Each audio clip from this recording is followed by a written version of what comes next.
बच्चू कडू यांच्यावर हत्येचा कटाचा आरोप लावल्याप्रकरणी आमदार प्रवीण तायडे यांनी प्रतिक्रिया दिली आहे।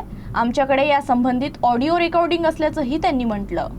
हे रेकॉर्डिंग अचलपूर मतदारसंघाचे माजी आमदार बच्चू भाऊ कडू यांच्या घरची रेकॉर्डिंग आहे आणि त्यात त्यांनी आता जे मी ज्या पद्धतीचं काम त्या मतदारसंघात करतोय तर त्यांचा कुठेतरी मला ब्रेक लावण्याचा असा प्रयत्न असू शकतो आणि जे नियोजनाचा भाग म्हणून जे ज्या काही गोष्टी करण्यात येते माझ्या व्यतिरिक्त तर ते माझ्या भावाला अभिजित तायडे चुलत भाऊ आहे माझा त्याला मारून टाकायचं, ट्रक खाली चिरडून घ्यायचं आणि तुम्हाला काही दिवसात किंवा काही तासानंतर काही रेकॉर्डिंग येणारच आहे।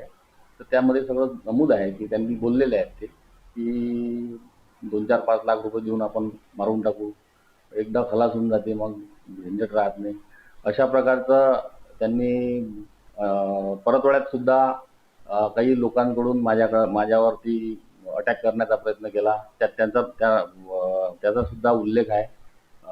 एका उपोषण मंडपाला भेट दिली असता मुद्दाम तो प्रश्न मी निकाली काढला असताना जीवनच्या मार्फत फोन करून मला जबरदस्तीने तिथे बोलवून शाई फेकण्याचा किंवा अटॅक करण्याचा प्रयत्न हे त्यांच्याच माध्यमातून त्याच व्हिडिओ रेकॉर्डिंगमध्ये त्याची नोंद आहे, त्यांनी बोललेलं आहे।